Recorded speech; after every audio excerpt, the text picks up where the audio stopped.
Hello all! Big pass லைவ்ல என்ன நடக்குதுன்னு பார்க்கலாம். நேத்து நைட்டு நடந்த அவ்வளோ பெரிய சண்டையில ஸ்ருதிகாவும், சிம்புவும் திரும்பி பேசுனாங்களா? இல்ல அவங்களோட சிட்யூவேஷன் எப்படி இருக்குன்னு சொல்லிட்டு பார்க்கலாம்.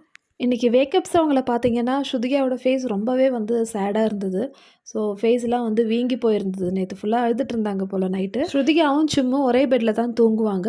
ஆனா நேத்து நடந்த சண்டையில ஸ்ருதிகா வெளிய தான் படுத்தாங்க. அவங்களால முடியல. எனக்கு வந்து சிம்மோட ஃப்ரெண்ட்ஷிப்பே தேவையில்லன்னு சொல்லிட்டு வெளிய தான் படுத்தாங்க. மார்னிங் சாங்ல கூட அவங்க ஆக்டிவே இல்லாம தான் வந்து சும்மா அப்படியே நின்னுட்டே இருந்தாங்க. ஸோ அந்த அளவுக்கு வந்து எஃபெக்ட் ஆயிடுச்சு ஸ்ருதிகாவுக்குன்னு சொல்லலாம். அது மட்டும் இல்ல, ஸ்ருதிகாவ எப்படியாவது உற்சாகப்படுத்தணும்னு சொல்லிட்டு பக்கா வந்து நெறைய காமெடி பண்றாரு.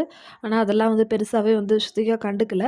அதே மாதிரி மார்னிங் சாப்பிடும்போதும் தனியா உட்காந்து தான் சாப்பிட்டுட்டு இருந்தாங்க. நம்ம ஸ்ருதிகா இப்படி இல்லையேன்னு சொல்லிட்டு நம்மளுக்கு தெரியும். ஸோ ரொம்ப எனர்ஜெட்டிக்கான ஒரு பர்சன் ஸ்ருதிகா. அவங்க இந்த அளவுக்கு வந்து உடைஞ்சு போய் உட்கார்றது பார்க்கறதுக்கு நல்லாவே இல்ல. கிட்டத்தட்ட இதே சிச்சுவேஷன் தான் சிம்முக்கும். சிம்மு வந்து ரொம்ப சேடா தான் இருந்தாங்க. ஸோ அவங்களோட ஃபேஸும் வந்து ஒரு மாதிரியா தான் இருந்தது.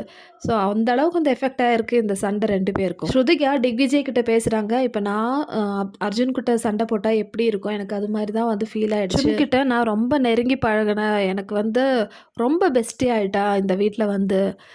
இப்போ வந்து என்ன பண்றதுன்னே தெரியல. நான் திரும்ப போய் பேசவா? இல்ல இப்படியே இருக்கவான்னு எனக்கே வந்து டிசைட் பண்ண முடியல. ஆனா நான் போய் திரும்ப பேசினாலும் இந்த சிச்சுவேஷன் இப்படி தான் இருக்கும் இனிமேட்டு.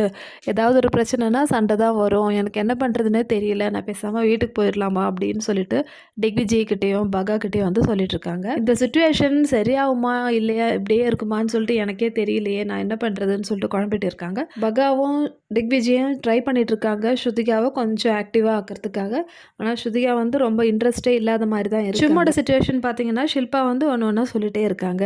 நீ வந்து கேமுக்கு தானே வந்த. நீ அதை பாரு. நீ சும்மா ஸ்ருதிகாவை பற்றி யோசிக்காத அப்படின்னு சொல்லிட்டு சிம்முக்கு அட்வைஸ் கொடுத்துனே இருக்காங்க. ஸோ இவங்க சொல்கிறதெல்லாம் சிம் மண்டையில் ஏறுதா இல்லையானே தெரியல. ஸோ எந்த ரியாக்ஷனுமே இல்லாமல் தான் உட்காந்துட்டு இருக்காங்க.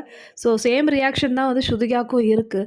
இனிமே வந்து இவங்க எப்படி விளையாடுவாங்க? இல்லை பழைய மாதிரி ஆகுவாங்களா இல்லையான்னு சொல்லிட்டு நம்ம வெயிட் பண்ணி தான் பார்க்கணும். ஸோ என்னோட பர்சனல் ஒப்பீனியன் என்னன்னு பார்த்தீங்கன்னா, ஸ்ருதிகா ரொம்ப பொட்டென்ஷியலான ஒரு கண்டஸ்டன்ட்.